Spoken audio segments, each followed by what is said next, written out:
yang kita bicarakan di mata kuliah ini adalah mengenai dunia pertanian secara umum, ya, dunia pertanian secara umum, mulai dari kapan pertanian itu dimulai sampai permasalahan apa yang kita hadapi, khususnya Indonesia, ya, negara kita di dunia pertanian, ya. Oke. Menurut kalian, kapan sih kegiatan pertanian itu dimulai? Kira-kira kapan lah pertanian itu dimulai? Sejak zaman bercocok tanam, Pak. Sejak zaman purba kita. Sejak zaman bercocok tanam. Kapan tuh?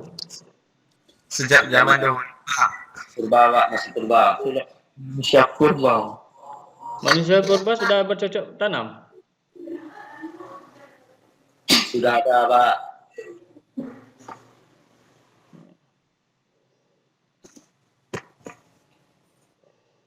Ada lagi yang lain?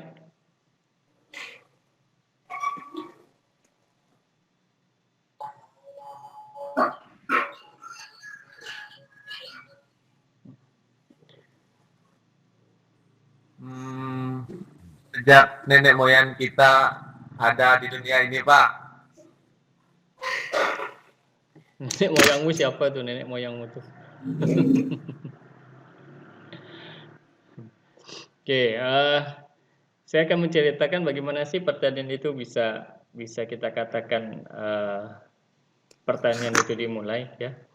Jadi kalau kita melihat cara hidup manusia, ya, cara hidupnya, awal-awalnya dahulu itu yang kalian katakan tadi manusia purba itu, ya. Sebenarnya manusia purba saya agak kurang itu juga, ya. Karena kan ada yang menyatakan kalau manusia purba itu setengah monyet setengah manusia, ya. Ya. Iya. Kalau saya sih tak mau jadi keturunan dari monyet. Kalau saya sih keturunannya dari Nabi Adam. Udah manusia kan? Iya, Pak. Sama Pak. Ya. Jadi awal-awal manusia itu memenuhi kebutuhan hidupnya, ya. Itu belum melakukan kegiatan bercocok tanam, ya. Awal-awalnya itu. Jadi gimana cara mereka memenuhi kebutuhan hidupnya, ya? Cara mereka memenuhi kebutuhan hidupnya dengan cara pertama mengumpulkan bahan-bahan yang ada di alam, ya. Mengumpulkan atau meramu, ya. Jadi mereka mengumpulkan biji-bijian, mengumpulkan buah-buahan, ya, untuk memenuhi kebutuhannya. Kemudian berburu, ya, pada musim-musim tertentu mereka berburu kan, berburu secara berkelompok dan hidupnya berpindah-pindah atau istilahnya nomaden kan, tidak tetap, ya. Mohon itu speakernya mic-nya dimatikan dulu, ya. Jadi teman-temannya tidak terganggu. Kemudian hidupnya berpindah-pindah dan biasanya mengikuti sumber makanannya, ya, mengikuti sumber makanannya. Kalau kalian saksikan film-film yang ada di box office itu, ya, yang tentang manusia zaman dahulu itu, ya, misalnya 10.000 BC, kemudian Alpha One itu kan, boleh kalian tonton itu, Alpha One itu kan, yang bercerita tentang sekelompok manusia, ya, di desa itu, kegiatannya berburu menggunakan teknik-teknik tradisional itu. Nah, itu boleh kalian tonton itu. Kegiatannya berburu dan mengumpulkan, ya. Belum ada kegiatan pertanian. Pertanian di sini adalah kegiatan untuk berbudidaya, ya. Belum ada kegiatan berbudidaya, itu belum ada. Nah, jadi biji-bijian yang mereka kumpulkan ini, ya, atau buah-buahan yang mereka kumpulkan ini, karena disimpan, kemudian secara tak sengaja beberapa bijian ini tumbuh atau berkecambah, ya, tumbuh atau berkecambah. Nah, tumbuh dan berkecambah ini adalah titik awal di mana kegiatan pertanian itu dimulai, ya. Sehingga mereka memiliki pengetahuan umum bahwa dengan biji-bijian yang mereka kumpulkan bisa menghasilkan tanaman baru. Mulai dia berpikir kan, ini biji-bijian berkecambah menjadi tanaman baru, tanaman dewasa, kemudian menghasilkan buah lagi. Sudah ada gambaran seperti itu. Kemudian berburu tidak semua hewan itu yang mereka buru itu dimatikan, ya, atau dibunuh, ya, hanya untuk diambil dagingnya, tidak. Jadi mungkin mereka sudah menyesuaikan kebutuhan. Jadi dapatnya 10 ekor, paling yang dimakan kan atau yang dipotong mungkin 4 ekor, 6 ekornya ditangkap, kemudian mungkin diikat di apa kan, dikandangkan. Nah, kemudian dari 6 ini ternyata ada yang berkembang biak. Dari situ sudah berpikir lagi kan, ada nambah lagi pengetahuan.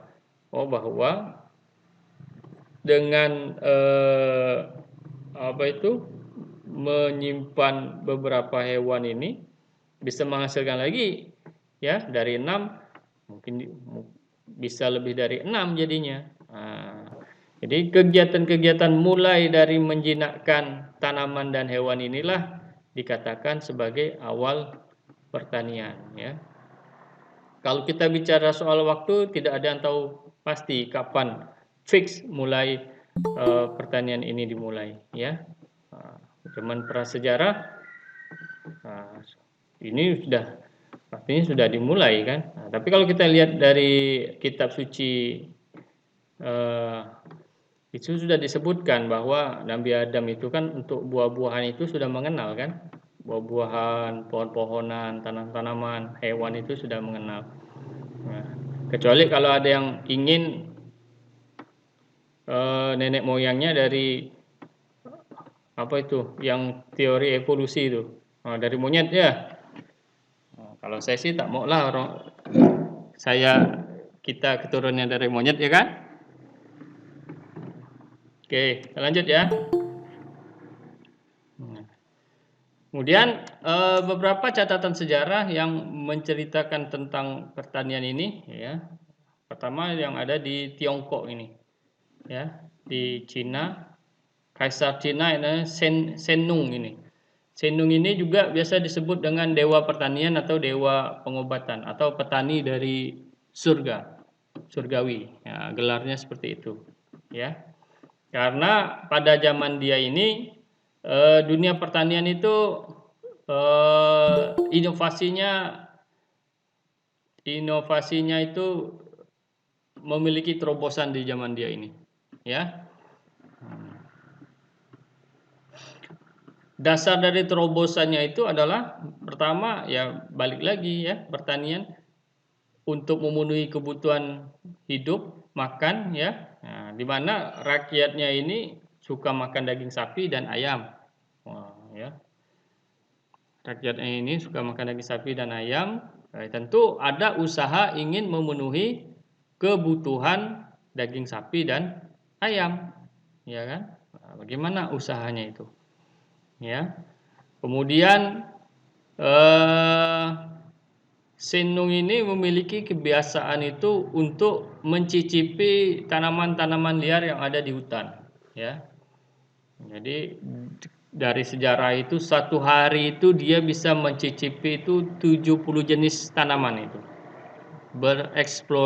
Bereksplorasi dia masuk hutan, merasakan tanaman ini, biji-bijian ini, ya. Sehingga Sennung ini bisa mengelompokkan tanaman itu mulai dari padi-padian, ya, jawawut, kemudian gandum, kacang-kacangan. Nah, ini di zaman Sennung ini.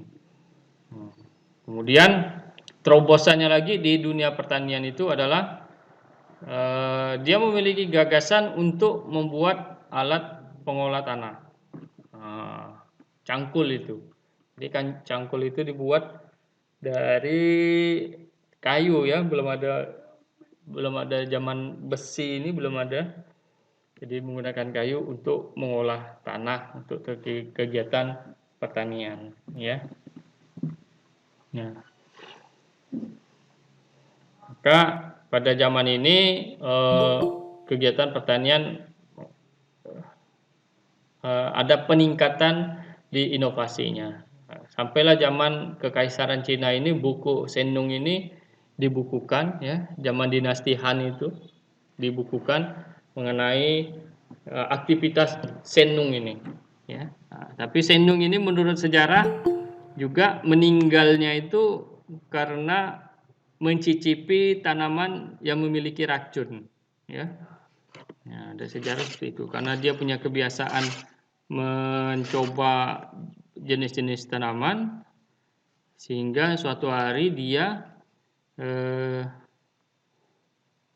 secara tak sengaja karena memang ingin mencoba ya mendapatkan jenis yang beracun dan dia tidak mendapatkan alat penawarnya sehingga dia tutup usia karena aktivitasnya itu ya. Tapi sumbangsihnya terhadap dunia dua dunia sebenarnya, dunia pertanian dan dunia kesehatan atau makanya dia ini dewanya dewa pertanian ya, dikatakan dewa pertanian atau dewa pengobatan Sennung ini. Ini bisa literaturnya sudah banyak, bisa kalian baca siapa Sennung ini. Oke.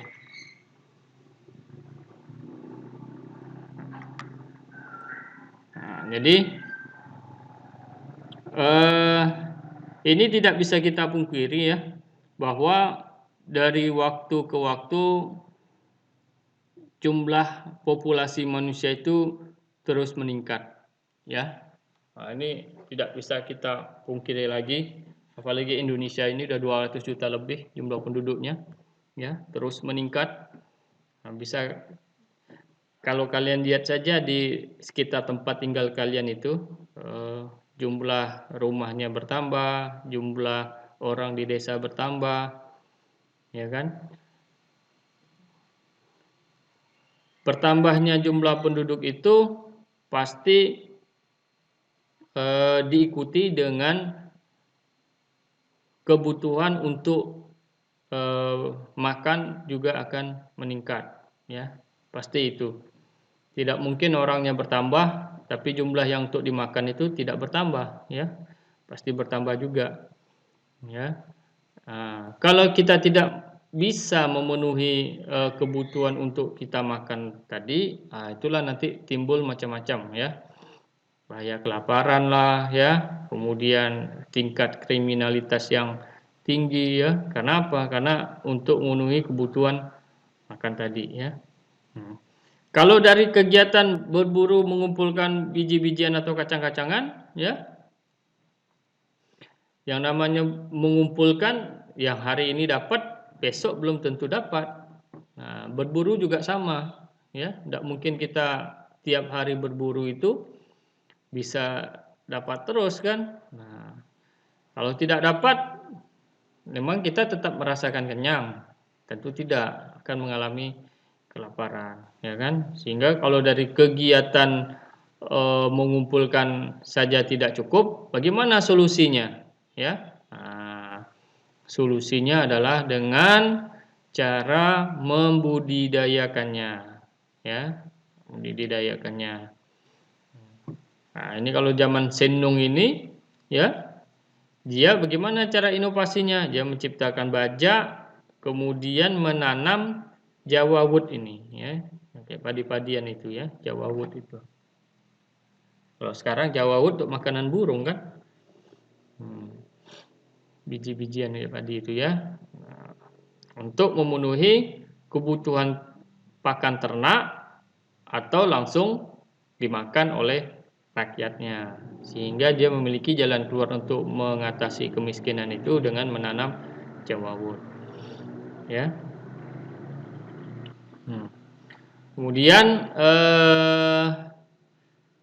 kalau kita lihat perkembangan hubungan manusia dengan alam, ya, kalau kita melihat perkembangan hubungan manusia dengan alam, kita bisa membagi hubungan itu ada 3 tahapan atau 3 fase lah ya.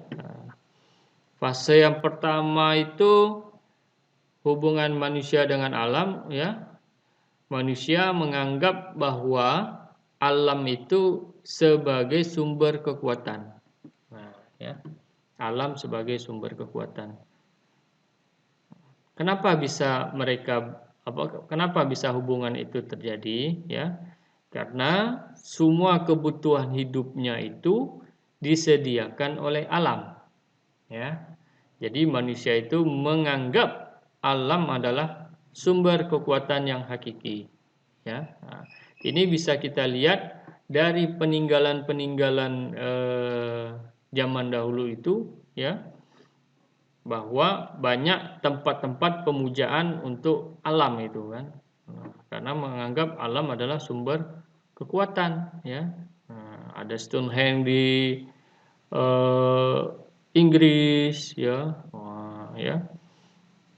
Semua kebudayaannya adalah mengagungkan alam. Nah, tapi cara pandang ini lambat laun berubah. Kapan berubahnya? Ya, ini waktu zaman revolusi industri ini, ya. Revolusi industri, berkembangnya kota, kemudian timbul lagi pemahaman baru bahwa alam ini bukan sumber kekuatan lagi, ya. Bukan ekosentris lagi, ya.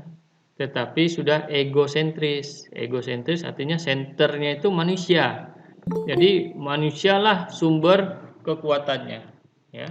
Manusia sumber kekuatannya.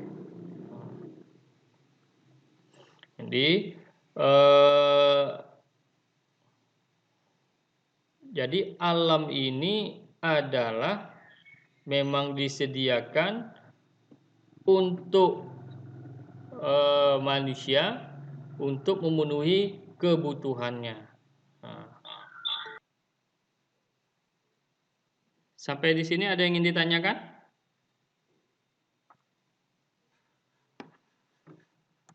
Saya, Pak. Ya, silakan. Tadi Bapak menjelaskan bahwa manusia adalah pusat, ya kan Pak? Berarti dalam artian begini Pak, manusia membutuhkan alam dan alam juga membutuhkan manusia, begitu Pak? Tidak.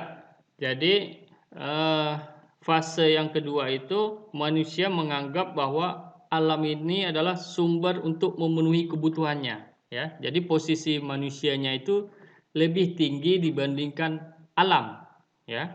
Jadi kalau yang pertama itu posisi alam lebih tinggi dari manusia, lingkungan, ya. Posisi berikutnya manusia itu menganggap bahwa ya alam ini memang disediakan untuk kita, terserah kita mau kita apa-apakan, ya. Nah, makanya waktu zaman industri itu kan semua alam itu kan dieksploitasi itu. Pohon-pohon ditebang, batu sumber mineral itu dikuras, ya. Semuanya untuk memenuhi kebutuhan manusia, ya. Tidak memperhatikan aspek keberlanjutan lingkungan, ya. Karena mungkin waktu itu manusianya masih jumlahnya terbatas, jumlah orangnya, alamnya begitu luas sehingga mereka bebas mengeksploitasi alam, ya. Nah, itu dia, seperti itu. Nah, yang kamu katakan tadi saling membutuhkan, itulah fase yang ketiga, ya.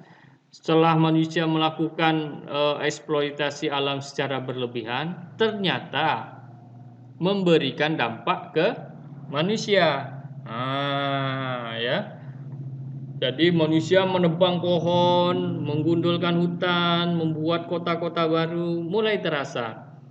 Kenapa air yang dulu melimpah sekarang tidak, ya? Kenapa dulu banyak hewan ternak yang bisa diburu sekarang tidak ada lagi? Sudah mulai merasakan terjadinya longsor, banjir. Ternyata kalau kita tidak memperlakukan alam dengan bijak, ternyata alam bisa memberikan dampak yang tidak baik ke manusia. Makanya timbul lagi hubungan yang ketiga bahwa alam dan manusia itu posisinya seimbang dan saling mempengaruhi. Makanya sekarang ini yang lagi ngetren adalah semua desain itu mengikuti alam ya. Eco city kan, kota yang alami ya. Apalagi semuanya eco kan, eco village ya, desa yang alami ya. Pokoknya serba eko sekarang. Sudah ada ekologinya di depan. Sudah memperhatikan faktor lingkungan. Ya, seperti itu. Ya, paham enggak? Paham, Pak. Paham, Pak. Ada lagi yang ingin ditanyakan?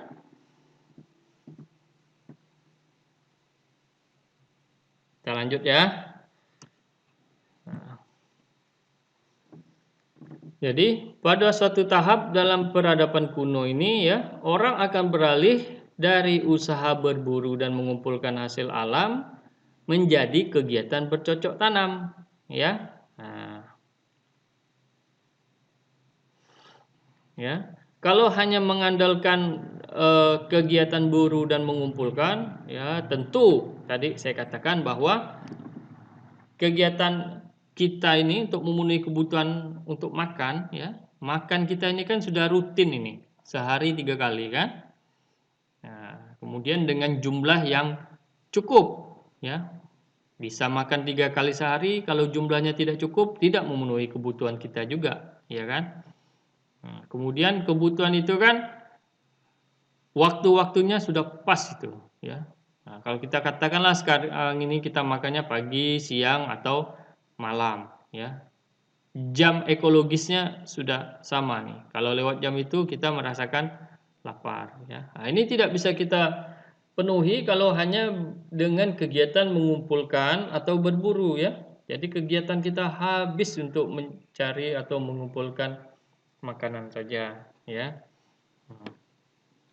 Tapi kalau kita bercocok tanam ya, bercocok tanam ya, nah, kita bisa mendapatkan jumlahnya ya, bercocok tanam, kita mengusahakan tanaman, kita bisa mendapatkan jumlah yang bisa kita perkirakan untuk memenuhi kebutuhan kita dalam kurun waktu tertentu ya. Nah, contohlah misalnya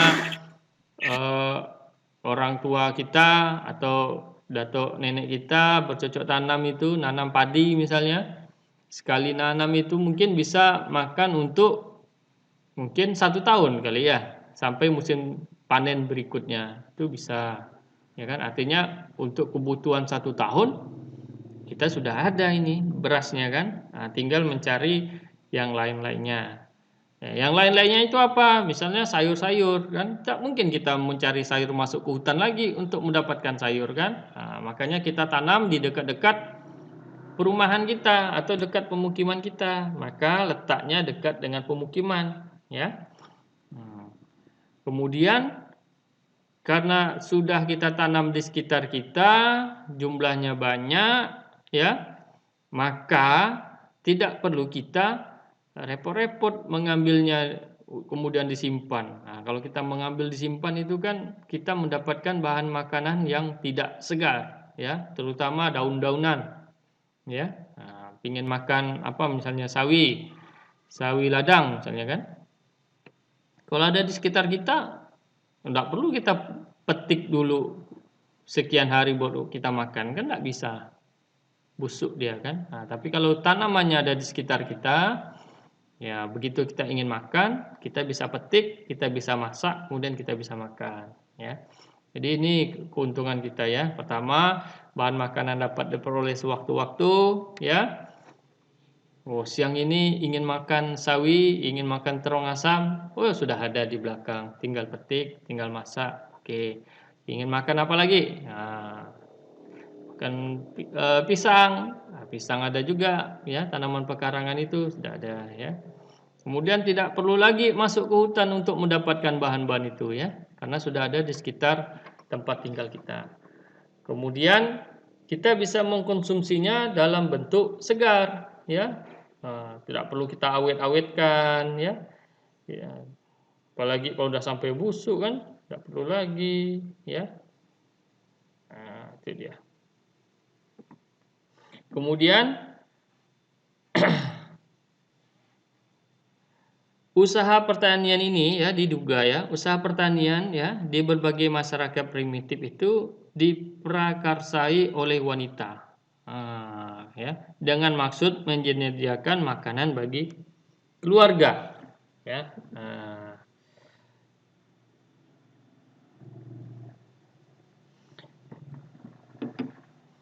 Kalau kegiatan prianya itu kan lebih berburu kan, berburu, kemudian apalagi kalau kita lihat kehidupan nenek moyang kita ya, zaman dulu itu ya, kegiatannya berburu, kemudian terdiri dari kelompok-kelompok, ya kan. Nah, kelompok-kelompok itu ya bisa akur, bisa tidak akur kan. Kalau tidak akur ya bisa perang antar perang antar suku kan, atau antar klan, ya. Itu yang suka main Mobile Legend itu kan. Itu kan perang antar klan tuh. Ya kan? Nah, biasanya kalau yang laki-lakinya kan berburu, kemudian menjadi pasukan penjaga lah ya, atau menjadi penjaga ya. Nah, otomatis kegiatan wanitanya lebih pada untuk memenuhi kebutuhan keluarga ya. Jadi diduga inilah kegiatan pertanian ini lebih banyak diprakarsai oleh wanita ya. Sampai di sini ada yang ingin ditanyakan, silakan.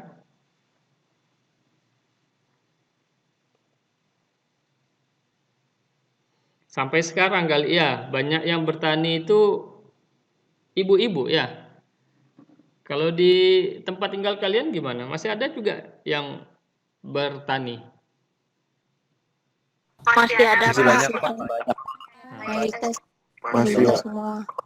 Masih ya. Contohnya kelompok kami, Pak, beladang juga banyak. Beladang. Yang lebih kuat itu beladang emak-emak kali ya, dari bapak-bapak ya. Bapak-bapak lah. Bapak, Pak. Wah. Bapak-bapak, mama, ada juga bapak-bapak, Pak. Karena mama itu cuma memanenkannya. Mama manen. Bapak buka ladang. Ya, Pak. Bapak buka ladang, tapi pemeliharaan banyak mama ke banyak bapak? Bapak, Pak. Bapak. Pak. Ya. Tapi kalau bapaknya kerja di kebun sawit, otomatis pertaniannya mama ya enggak? Iya, Pak. Ya Pak. Ya, tergantung lagi dari kegiatan bapak kan. Kalau bapaknya pegawai di kebun sawit, tentu pertaniannya mamanya. Ya kan? Kalian sering bantu orang tua enggak? Sering, Pak. Sering, Pak. Bantu ngabiskan aset ya kali enggak? Bantu manennya, Pak. Bantu manennya atau bantu menghabiskan hasil panen. Bantu itu jualannya. Panen, Pak. Bagus lah ya. Artinya Kalau berlebih bisa dipanen, Pak. Dipanen atau dijual. Kau nanam apa? Nanam sawi ladang, Pak. Sawi ladang. Ya. Kau daerah mana tinggal? Ngabang enggak? Skadau, Pak. Skadau. Banyak enggak di situ sawi ladang? Banyak, Pak. Nyaman Apalagi itu kan. Sawi ladang itu kan agak pahit-pahit sedikitnya enggak? Iya, Pak. Tapi banyak sisinya, Pak. Ya. Bikin pedas. Yang banyak terong asam di Skadau ya. Terong asam ya. Iya, Pak. Terong asam banyak di Skadau. Kemudian kayak rebung-rebung itu kan, nah itu kan salah satu juga hasil memungut itu. Ya, rebung itu di Sanggau itu. Sanggau, Ngabang, sampailah di Seha itu kan, dulu Seha itu tempat orang jual rebung itu dulu tuh, Seha itu. Ya. Sekarang masih enggak sih? Saya jarang juga lewat di Gunung Seha tuh. Masih enggak jual rebung situ? udah enggak gitu ya Pak. Kebanyakan kita kan dah enggak lewat situ soalnya, lewat Tayan kan. Tayan. Lewat Jengkol Tayan. banyak problem sehat. Gunung Oh, Sehat, sekarang di Sehat banyak jual jengkol. Pak. Banyak Pak. Ya. Berarti Ada udah katanya banyak rebung Pak. gimana? Sehat makan lebih Semangat. Pak. Oke, kita lanjut slide berikutnya ya. Jadi apa itu pertanian? Ya, sekarang apa itu pertanian ya? Jadi pertanian itu adalah suatu usaha ya untuk mengadakan suatu ekosistem buatan ya. Ekosistem buatan artinya ekosistem yang sudah dimodifikasi ya, yang bertugas menyediakan bahan makanan bagi manusia.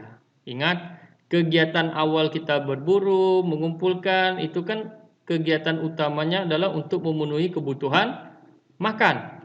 Ya, makan siapa? Makan manusia. Ya, tadi Pak ada ternak. Oke, ternak, bahan makanan ternak. Toh nanti ternak juga untuk memenuhi kebutuhan manusia. Jadi usaha. Jadi pertanian itu usaha ya. Ada kegiatannya ya. Kegiatannya seperti apa? Kalau kita lihat orang di ladang itu kegiatannya mencangkul, menebas ya, menebas. Mungkin juga ada yang membakar biar katanya subur kan. Ya. Kemudian tanahnya dicangkul atau dibuat lubang tanam. Itu merupakan suatu kegiatan modifikasi ekosistem itu ya, ekosistem buatan ya. Sehingga apa yang kita budidayakan di lahan tersebut bisa tumbuh dengan baik sehingga kita mendapatkan hasil ya. Hasil apa hasilnya ya, tergantung yang kita tanam ya. Kalau kita nanamnya sayur, tentu hasil yang ingin kita dapatkan adalah dedaunan atau buahnya ya. Tapi kalau kita nanamnya padi ya, tanaman pangan, tentu yang kita harapkan adalah biji-bijiannya ya. Semuanya itu ya, kegiatan tadi hasilnya itu adalah untuk memenuhi kebutuhan hidup manusia ya. Kebutuhan hidup manusia yang paling dasar adalah kebutuhan untuk hidup ya. Kebutuhan untuk hidup itu apa? Adalah terpenuhinya, tercukupinya makanan ya. Tuh. Kalau ada piramid kebutuhan manusia itu ya. Kalau saya bisa bercerita di sini ya, kebutuhan piramid kebutuhan manusia itu, piramid itu kan puncaknya paling kecil ya, piramid kan. Bawahnya itu paling besar, puncaknya paling kecil ya. Yang paling besar itu kebutuhannya adalah pertama untuk hidup, yaitu kebutuhan untuk memenuhi kebutuhan makan. Habis itu ada kebutuhan keamanan ya. Kalau sudah makan tercukupi ya, baru mencari rasa aman. Ya, rasa aman misalnya tempat tinggal atau apa ya. Tapi selama kebutuhan hidupnya tidak terpenuhi, makanya manusia bisa nekat itu kan, macam-macam yang dikerjakannya. Walaupun itu tidak aman, ya, berbahaya, semuanya itu dikerjakan. Untuk apa? Untuk memenuhi kebutuhan yang dasar tadi ya, kebutuhan untuk hidup ya, untuk makan. Makanya kalau kita lihat sekarang kok orang tuh nekat ya, yang tidak baik pun dikerjakan ya. Itu sudah kedesak atau apa itu. Itu dari psikologinya seperti itu ya. Nah, kebutuhan paling puncaknya itu apa? Kalau untuk manusia itu kebutuhan puncaknya itu adalah minta diakui.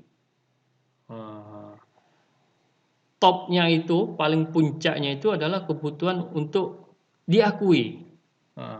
Keakuannya menjadi tinggi. Ini jangan heran sekarang ya. Kalau ada orang ya sudah terkenal, hartanya banyak lah ya. Kemudian usahanya di sana sini sudah ada ya. Tapi tidak pernah merasa puas itu. Ya. Mungkin seperti inilah contohnya ya. Dia orang petani sukses di kampung ya, pingin dikenal di tingkat desanya ya, mungkin mencalonkan menjadi kepala desa kan. Kalau kita pikir-pikir, ndak jadi kepala desa pun dah nyaman bah hidupnya kan. Nah, sukses jadi kepala desa, ingin lagi naik lagi ke posisi ke atasnya. Apalagi misalnya kan, pingin pengakuannya itu. Menjadi anggota dewan kah kan? Oh, pingin jadi anggota dewan nih, ya kan? Biar dikenal di lebih luas lagi. Ya. Sudah menjadi anggota dewan, belum cukup lagi. Pingin jadi apa misalnya? Presiden kali ya? Iya Pak Presiden. Udah pingin jadi presiden, ya. Nah, pengen presiden biar dikenal lagi satu dunia kali ya. Presiden ini nih namanya si A misalnya kan. Misalnya Pak Agus lah ya. Pak Agus nih presiden Indonesia misalnya kan. Gila Pak Agus nih udah dosen dah begini. Amin Pak. Masih kan nak jadi presiden. Itulah itu kebutuhan yang nomor satu tadi itu. Kebutuhan topnya tadi itu. Ingin diakui kan. Nanti kalau udah presiden, udah dikenal dunia, pengen jadi Tuhan kali ya. Bisa jadi itu Pak. Nggak pandai puas-puasnya kan. Pengen jadi Tuhan lah. Itu kalau itu di film-film lah ya. Pengen menjadi dewa, pengen jadi apa itu kan. Seperti itu. Ya kan. Kalau kadang anak-anak ABG juga sama tuh ya. Kebutuhan yang pertamanya itu udah ada kebutuhan untuk makan lagi tuh. Ya. Biarlah aku ndak makan, yang penting kuotanya cukup sehingga bisa update status, sehingga orang-orang bisa lihat status saya. Itu termasuk salah satu bahwa dia sudah mementingkan puncaknya itu, ya, di topnya itu, ya. Makanya kalian harus jeli ya. Jangan rela berlapar yang penting statusnya oke kan? Tidak seperti itu. Kalau itu ya makan. Apalagi kalau kalian nanti mudah-mudahan kondisinya cepat kembali normal, ya kalian akan tinggal di Pontianak, ya ngekos kan? Ngekos, mungkin tinggal 4 keluarga, ya. Kalau tinggal di Pontianak sih masih bersama dengan orang tua. Tetapi kalau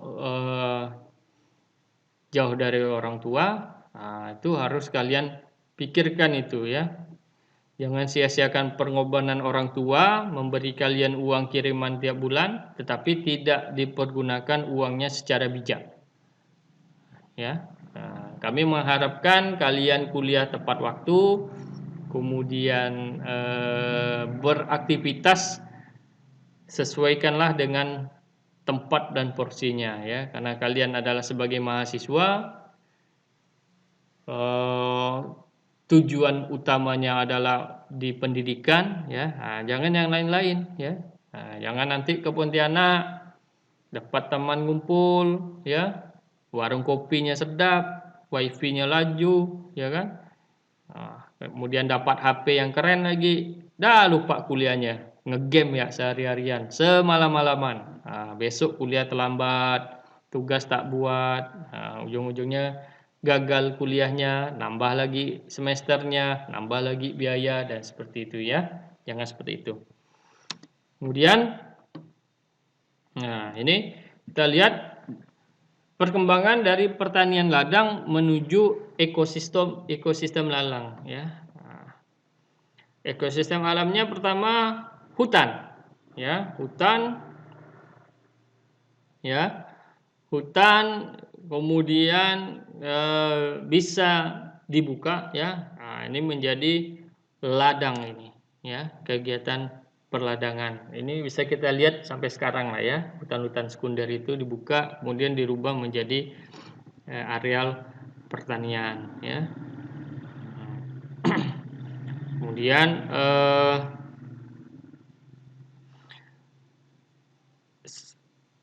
yang menjadi masalah sekarang ini kan, ini yang sering muncul ini adalah pada saat kegiatan membuka lahan ini ya, apalagi di musim panas ya, kan lebih mudah dan praktis itu kan dengan cara membakar ya, dengan cara membakar. Dengan cara membakar ya, ada kalau dari sisi hukum itu mesti hati-hati kita ya, karena membakar dalam jumlah yang luas itu kan bisa-bisa kita tangkap sama penegak hukum itu kan. Kemudian itu ditanami ya, kemudian menghasilkan ya, atau ladang berpindah lah ya. Setelah dia menghasilkan, kemudian biasanya ditinggalkan tanaman tahunan ya. Tanam situ, tanam durian kah, tanam karet kah, tanam apakah kan. Kemudian nanti pindah lagi ke area yang lain, buka lagi yang baru, tanam lagi, kemudian nanti ditinggalkan lagi, ditinggalkan dengan menanam tanaman baru lagi ya, tanaman perkebunan atau tanaman yang lain, buka lagi yang lain, sehingga nanti kan ada rotasi itu, kembali lagi ke lahan yang pertama ya. Kalau lahannya masih luas, kegiatan pertanian yang berpindah-pindah itu masih tidak mengalami masalah lah, karena lahannya masih luas. Yang susah ini kan sekarang kan kebutuhan lahan untuk pertanian semakin sempit ya, jadi kita tidak bisa pindah-pindah lagi nanti kan. Lahannya tetap itu saja yang kita kelola. Makanya kita harus melakukan kegiatan pertanian dengan bijak, sehingga lahan yang kita miliki itu tidak mudah rusak. Kalau lahannya rusak, udah apa lagi modal kita untuk bercocok tanam. Oke, sampai sini ada yang ingin ditanyakan? Silakan kita berdiskusi.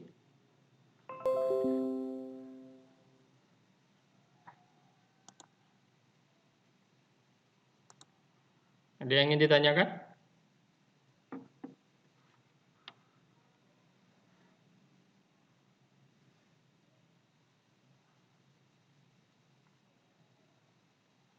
Juliandi, ada yang ingin kamu tanyakan, Juliandi? Tidak, Pak. Ya. Ada yang kurang jelas dari presentasi saya?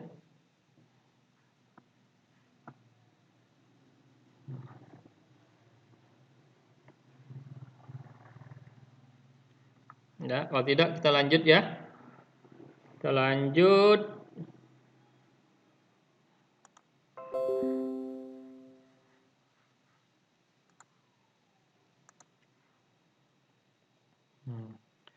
Kemudian karena tadi rotasi kita berpindah-pindah lahan itu akan semakin sempit ya, rotasinya akan semakin pendek, sehingga kita tidak bisa lagi melaksanakan kegiatan pertanian secara berpindah-pindah. Makanya fase berikutnya adalah pertanian menetap ya. Pertanian menetap. Prinsipnya ya, bila kita ingin mengadakan suatu usaha bercocok tanam di atas suatu lahan yang mantap ya, yang mantap, yang oke, yang sesuai, yang ideal, maka tanaman yang kita pelihara itu harus kita usahakan agar dapat menyesuaikan suatu ekosistem yang mantap ya, atau dapat menyusun suatu ekosistem yang mantap ya. Nah, berarti setiap satuan energi dan hara yang kita keluarkan dari tanah itu dalam usaha kita mendapatkan hasil pertanian harus dikembalikan lagi ke dalam sistem dalam bentuk lain ya.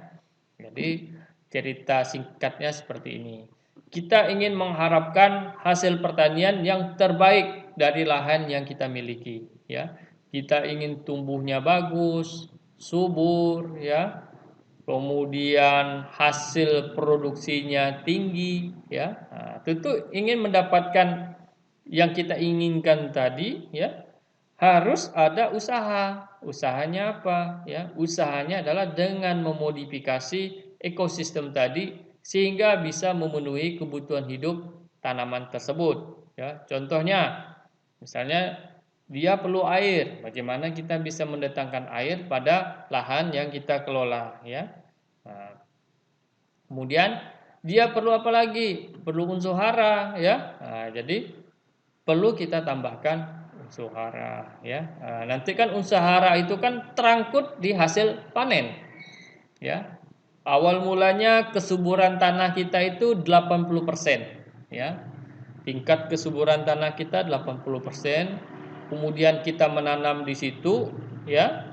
Kita tanam, kemudian kita panen. Nah, maka tingkat kesuburannya tidak menjadi 80% lagi. Pasti akan mengalami penurunan. Karena apa? Karena tanaman yang kita budidayakan di atas lahan tersebut tentu akan mengambil unsur hara yang ada di dalam tanah. Nah, kalau sudah mengambil unsur hara di dalam tanah, Artinya yang 80% itu akan berkurang, tidak 80% lagi, ya. Bisa tinggal 50%, bisa tinggal 30%, ya. Nah, seperti itu, ya. Kemudian pada musim tanam berikutnya kita juga ingin tanam tanaman yang serupa, ya. Nah, cuman perlu dicatat bahwa kesuburan tanah kita itu sudah tidak 80% lagi, ya. Mungkin 50%, mungkin setengahnya 40%, ya. Nah, jika kita ingin mendapatkan hasil produksi yang paling tidak sama dengan kita menanam musim tanam sebelumnya, ya, maka kita harus menambahkan unsur hara, ya. Unsur hara harus kita tambahkan. Apa unsur hara yang kita perlu tambahkan di situ, ya? Apakah kita perlu pemupukan, ya, baik pupuk kandang atau pupuk buatan, sehingga bisa mengembalikan tingkat kesuburan tanah tersebut, ya. Sehingga kembali lagi menjadi 80%, ya. Syukur-syukur bisa lagi lebih dari 80%, ya. Sehingga tanaman yang kita budidayakan berikutnya itu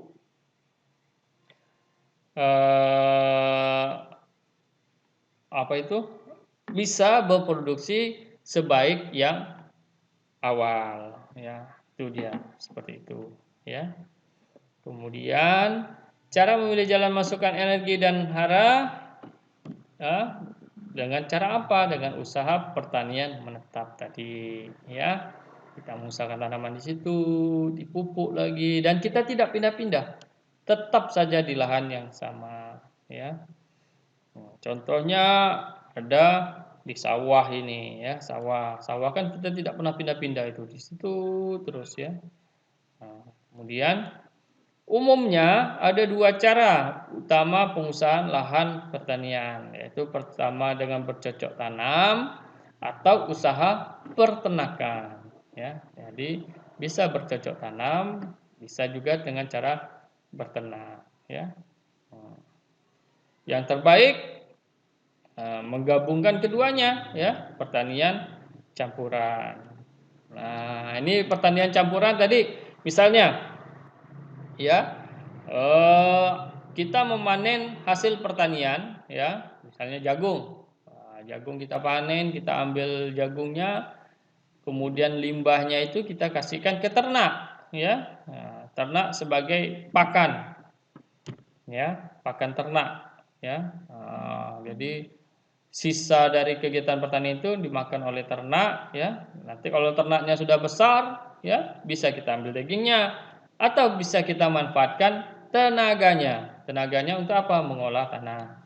Kemudian karena ternak tadi makan, suatu saat pasti akan membuang kotorannya, ya. Kotoran. Dan kotoran ini subur, ya. Ada kandungan unsur haranya, ya. Dan ini bisa kita balikkan lagi ke tanah tempat kita berbudidaya, sehingga tidak ada energi yang terbuang percuma, ya. Jadi siklusnya terus seperti itu, sehingga kita mendapatkan hasil pertanian, kita mendapatkan tenaga dari ternak, mendapatkan daging dari ternak. Kalau ternaknya sudah tidak bisa bekerja lagi, ya, kita dapatkan dagingnya, kan.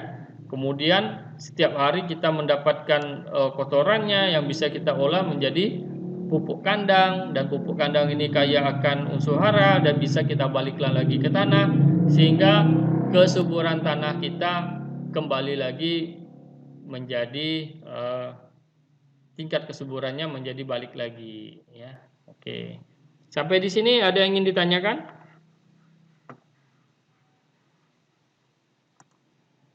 Ada yang ingin ditanyakan?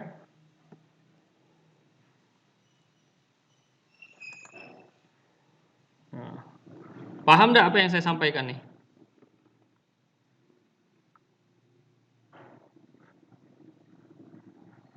Nah, paham enggak kira-kira? Bisa dimengerti? Paham, Pak. Paham, ya. Oke, saya rasa kuliahnya sampai jam 10 saja, ya, karena nanti kan jam berapa kita ketemu lagi tuh? Jam 10 berapa? 10.40, ya? 10.40 Pak. 10.40 kan kita ketemu lagi kan? Kita Iya, Pak. istirahatlah 30 menit nih ya, biar ndak langsung ketemu saya lagi jam itu kan, ndak ada istirahatnya. Ya. Iya. Kan kita ini kan sebenarnya sampai 10.30 ya, tapi 10.40 kan kita masuk lagi kan. Nah, jadi kita cukupkan dulu sampai di sini. Sebelum itu aktifkan dulu videonya, saya mau foto screenshot. Aktifkan videonya, saya mau screenshot ya. Nah, saya juga tampilkan video saya nih. Ah, nampak kan wajah saya kan? Oke. Saya tampilkan semua.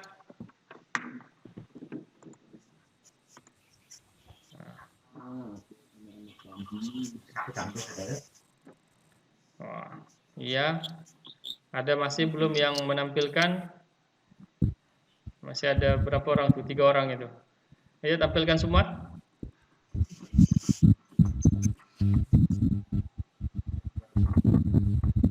Ya, 1 orang lagi, 2 orang lagi nih. Siapa nih? Ya, 1 orang lagi. Mau saya screenshot. Oke. Oh, ini di ladang ini langsung nih.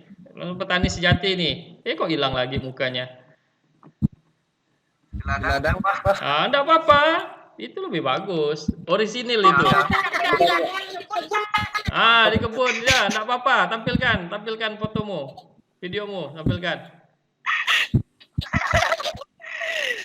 Cepat. Mau saya screenshot. Pak, soalnya jaringan di ladang lelek. Oh, coba dulu usaha sebentar saja, langsung saya screen. Oke, 1, 2, 3. Senyum, 1, 2, 3. Jempolnya mana nih? 1, 2, 3. Ini jempolnya. Oke.